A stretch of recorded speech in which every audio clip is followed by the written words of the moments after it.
Hi, welcome back to another TerranScapes video. In this video I wanted to show you the finished display board that I've been working on recently.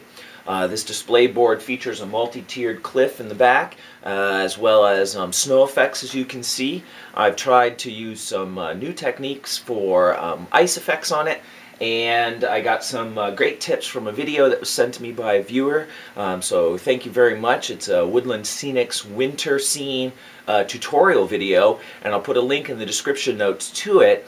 And while I didn't utilize all of the tips that were in it, it definitely gave me some things to think about, some new ideas to try, and I'll mention those as I go through the board. So let's take a closer look at the board, and I can show you it in some more detail.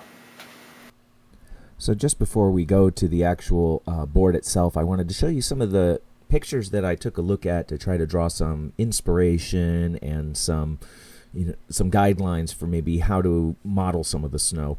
So one of the first things I looked for was a picture of something, covered in snow, like branches or whatever. So this is actually a cornfield, but it gave a sense of how snow might collect, over, a fallen limb or a branch or something like that. Try to use that as a visual guide in my mind for when I was modeling the wood, which you'll see that's embedded in some of the snow drifts. And here I wanted to find a photo of some snow actually drifted against a wall. In essence, the cliff on the board represents a wall, and one of the things I was concerned about was where the snow meets the actual junction of the wall. Does it form a tight junction? Oftentimes I live in New England and I see snow that will sort of create a lip near the edge of the wall, and I wasn't sure if I'd be able to recreate that directly. And so I wanted to see if I could find something that represents snow meeting the wall quite flush. And so I found this photo, and it just sort of gave me the confidence that snow can take a lot of forms and can meet, surfaces pretty tightly, so I didn't have to worry about it as much when I modeled the cliff.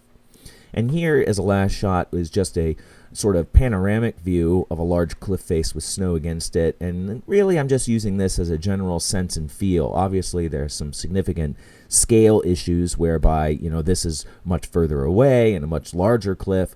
But really what I'm looking for is that essence of snow piled up against the sides of it, clinging to the rock shelves, and sort of filtering down from there. So I use this more as inspiration and overall, generic essence of snow against the cliff.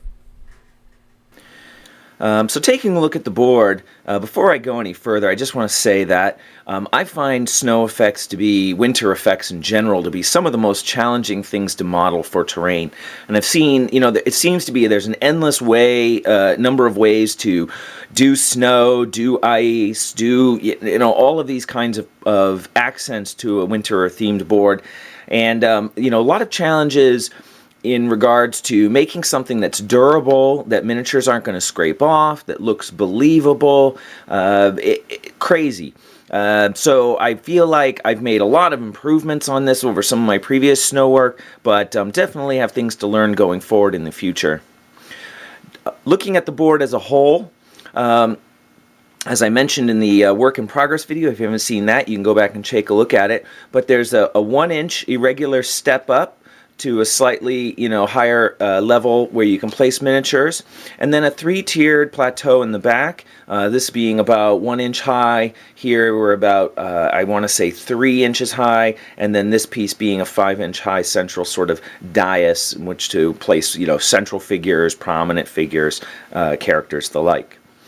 What I've done is I've tried to incorporate a sort of drifting snow idea where I've built up the snow more prominently against these areas to try to give the impression that wind has been blowing this direction and that it's accumulated in those areas a little bit more.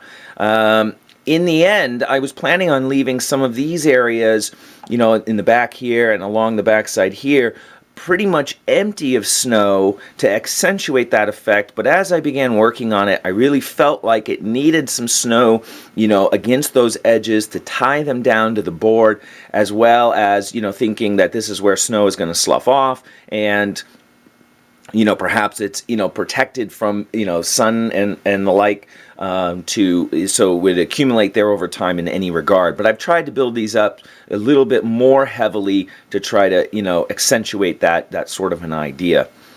What I've done is gone in, and now the customer's miniatures have patchy snow on a very gray base. He's using a gray ballast. It looks relatively unfinished, meaning that it hasn't been dry brushed or washed. So it has a fairly uniform color that has bright patches of snow from Gale Force 9 on it. I thought I'd interrupt real quick just to show you a couple pictures that the customer sent me of his miniatures. And you can see here that on standard infantry bases, most of the base is, covered in snow and a little bit of ballast showing through it.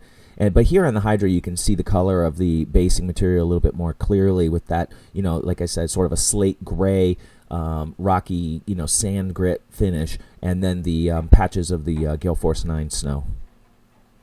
Now, I did not use Gale Force 9 snow on this because I really find that the mix I have right now is about the most realistic I've been able to produce to date, and using large amounts as I have, using something in a small tub like produced by GW or Gale Force 9 or Privateer Press is going to be extremely expensive very quickly. The cliff face I've attached, and I'm going to show you real close-ups of all of this in just a minute. I'll have to go handheld for that, so get your Dramamine on for that. But the cliff face features some large icicles hanging off of it, and I had a video viewer of the work in progress mention that he thought the icicles should only be on certain sides, restricted because of the way the sun might track. And what I've decided is that, the sun can really, it's very arbitrary where the sun is going to come from. It could come from the back of the board. It could come from, the front. Doesn't matter. So, use your imagination as to how they formed. But what I've done is, because there were not as many large overhangs on this as might be possible with other kinds of finishing techniques, I picked out all the largest ones that I could and added icicles to those. In addition, in the snow drifts, I've put in some dead wood, and I've tried to, cover them very realistically to, give them the sense that they've been there for some time and have been snowed over. I really like the very subtle effect that it produces. Oh, and there's a little patch here in the front. And I feel like they're incorporated into the snow in a very believable way. One of the things that happened, it's very subtle, but it is something that my eye picks up, is that I believe, some of the tannins from the wood have actually leached out into the snow and have slightly discolored it. It's got a very, very slight off-white color near some of the wood pieces. And I believe that's what that has come from, as I have repeatedly applied different kinds of sealants to this to get this snow to stay on really tight. So, hey, some snow is dirty in the real world, so I don't think it's completely unbelievable to have it off-color, but it was something that I noticed that I wanted to mention.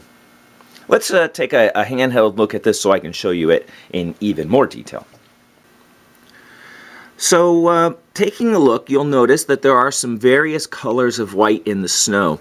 I used a plaster base to go underneath this, and the plaster I painted white to match the snow, and actually the plaster is a little bit brighter than the snow, so you get some various shades of white coming through in the snow. At a distance, I quite like that effect. I think it gives it a more natural look, depending on the depth of the snow and how the snow is going to vary in its dirtiness, age, that sort of idea. But I think, here I think you can see some of that discoloration in a little bit of the snow from the wood. But I think in the future, what I'm going to try to use is the flex paste from Woodland Scenics to build up the drift areas, which is recommended on their video. And I did not have any flex paste to try out. I tried some acrylic gels to set up some tests, and I didn't really feel like I could trust them, so I went back to the method that I've used in the past. One of the things that you'll notice in addition is that I've tried to build up the icicles with some additional material. These are the icicles from oh gosh, I think it's Dragon Forge. I'll put a link. I have a link in the work in progress video, actually, so if you want to go back to that, there's a link to the company. These are apparently discontinued.